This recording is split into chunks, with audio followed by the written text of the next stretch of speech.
കോഴിക്കോട് ഇന്ന് ജനകീയ കൂട്ടായ്മയുടെ നേതൃത്വത്തിൽ പ്രതിഷേധം കണ്ടതാണ്. ആർമി എത്താൻ വൈകുന്നു, കർണാടക സർക്കാരിന്റെ ഭാഗത്തു നിന്ന് വീഴ്ചയുണ്ട് എന്നുള്ളതാണ് അവർ പ്രധാനമായും മുന്നോട്ട് വയ്ക്കുന്ന ആവശ്യം. അത് കുടുംബത്തിനും അർജുന്റെ കുടുംബത്തിനും അതേ പരാതിയുണ്ട്. ഈ സേവ് അർജുൻ ഫോറത്തിനെ പ്രതിനിധീകരിച്ച് കൃഷ്ണദാസ് നമുക്കിപ്പം ടെലിഫോൺ ലൈനിൽ ചേരുന്നുണ്ട്. ശ്രീ കൃഷ്ണദാസ്, നമുക്കറിയാം നമുക്ക് പല പരാതികളുണ്ട്. കാരണം ഇന്ന് 6ാം ദിവസമാണ്.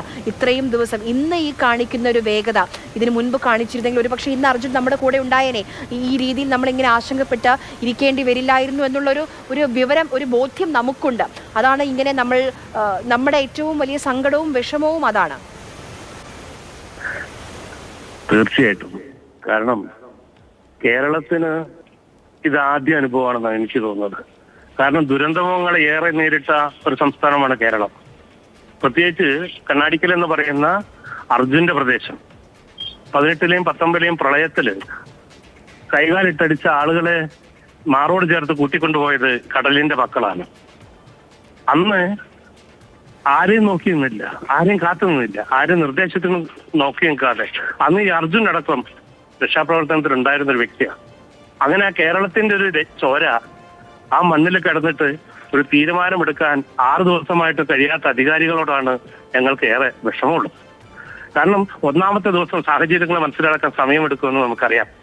പക്ഷേ 6ാമത്തെ ദിവസമായിട്ടും എന്ത് ചെയ്യണമെന്നറിയാതെ അവസാനം കേരളത്തിൽ നിന്ന് പോയ ഒരു രഞ്ജിത്ത് ഇസ്രായേലിന്റെ നിർദ്ദേശത്തിനനുസരിച്ച് പ്രവർത്തിക്കേണ്ട രീതിയിലേക്ക് ആ സംവിധാനം പോയെങ്കിൽ അവിടെയുള്ള മറ്റു സംവിധാനങ്ങളിലെ രക്ഷാപ്രവർത്തനം നടത്തുന്നവരുടെ സ്ഥിതി എന്താണെന്ന് നമുക്ക് ബോധ്യം വന്നില്ല. എന്തായാലും ഒരു പ്രതീക്ഷയോടെ തന്നെയായിരുന്നു കുടുംബം ഉണ്ടായിരുന്നത്. പലപ്പോഴും അവിടെ നടക്കുന്ന കാര്യങ്ങൾ ഞങ്ങൾക്ക് നിരാശയുടെ കിരണങ്ങളാണ് തന്നിരുന്നെങ്കിൽ എന്തായാലും ഇന്ന് പട്ടാളം വരും, സേന വരും എന്നുള്ളത് തന്നെയാണ് ഞങ്ങൾക്കുള്ള ഏറെ പ്രതീക്ഷ. എന്തായാലും ജീവന്റെ തുടിപ്പ് അവിടെ ഉണ്ടാവും. എന്തായാലും അർജുനന് ജീവനോടെ ഞങ്ങളുടെ മുന്നിലേക്ക് കൊണ്ടുവരാൻ കഴിയും. നേരത്തെ നിങ്ങൾ സൂചിപ്പിച്ചതുപോലെ 2 ദിവസത്തിനകത്ത് ഞങ്ങളുടെ കൂടെ നിൽക്കേണ്ട ഞങ്ങളുടെ സഹോദരനാണ്, അല്ലെ ഞങ്ങളുടെ കുട്ടിയാണ് ഇന്നും ആ മണ്ണിനടിയിൽ ഒരു ഭരണകൂടത്തിന്റെ കഴിവില്ലായ്മ മൂലം കിടക്കുന്നത് എന്ന് ഈ വിഷമഘട്ടത്തിലും പറയേണ്ടി വന്നതിൽ ഖേദമുണ്ട്.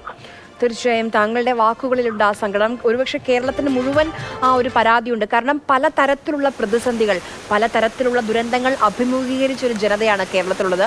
ആ ഒരു ദുരന്തമുണ്ടാകുമ്പോൾ, ഒരു അപകടമുണ്ടാകുമ്പോൾ കേരളത്തിലെ ജനങ്ങൾ എങ്ങനെ ഒറ്റക്കെട്ടായി അതിനോട് പ്രതികരിക്കുമെന്ന് പല തവണ പല സമയങ്ങളിൽ പല സാഹചര്യങ്ങളിൽ നമ്മൾ കണ്ടതാണ്. കവളപ്പാറയും പുത്തുമലയും ഒക്കെ, എന്തിന് കോഴിക്കോട് കരിപ്പൂരിലെ വിമാന അപകടം പോലും അതിനുള്ള ഉദാഹരണങ്ങളാണ്. ആ അപകടം കരിപ്പൂരിൽ ആ വിമാന അപകടം ഉണ്ടാകുമ്പോൾ അന്ന് പേമാരിയാണ്, രാത്രി സമയമാണ്, വെളിച്ചമില്ല, കോവിഡ് കാലഘട്ടമാണ്. ഇത്രയൊക്കെ ഉണ്ടായിട്ട് പോലും ഒരു നാട് മുഴുവൻ രക്ഷാപ്രവർത്തനത്തിന് ഇറങ്ങുന്ന കാഴ്ച കേരളം കാണിച്ചു തന്നതാണ്. എങ്ങനെ മനുഷ്യർ എങ്ങനെ ഒരു ദുരന്തമുഖത്ത് പ്രതികരിക്കണമെന്ന് കേരളം അന്ന് കാണിച്ചു തന്നതാണ്. ജീവന് വേണ്ടിയുള്ള നിലവിളികൾ ചുറ്റുമുണ്ടായപ്പോൾ ചുരുങ്ങിയ നേരം കൊണ്ട് ഒരു നാട് മുഴുവൻ രക്ഷാദൗത്യ സംഘമായി മാറിയത് കരിപ്പൂരിലും പലയിടങ്ങളിലും, കരിപ്പൂരിൽ മാത്രമല്ല പലയിടങ്ങളിലും നമ്മൾ കണ്ടതാണ്. ഓരോ വാഹനങ്ങളും ആംബുലൻസുകളാവുന്ന കാഴ്ച നമ്മൾ കണ്ടതാണ്. അപ്പം സ്വാഭാവികമായും ഇവിടെയുള്ള മനുഷ്യർക്ക് ആ വേദനയുണ്ടാകും, ആ പ്രയാസമുണ്ടാകും. ഇന്ന് 6ാം ദിവസമാണ്. 16ാം തീയതി കാണാതാകുന്നു. 17ാം തീയതി മുതൽ അർജുന്റെ കുടുംബം അവിടെയുണ്ട്, അങ്കോലയിലുണ്ട്. പോലീസുകാരുമായി ബന്ധപ്പെടാൻ ശ്രമിച്ചതാണ്. പക്ഷേ ഉദാസീനമായ സമീപനം, ഒരു തരത്തിലും തിരിഞ്ഞു നോക്കാത്ത സമീപനമാണ് സ്വീകരിച്ചത്. ആ വേദന ഇപ്പോഴും ഞങ്ങൾക്കുണ്ട്, കേരളത്തിലുള്ള ഓരോരുത്തർക്കുമുണ്ട്.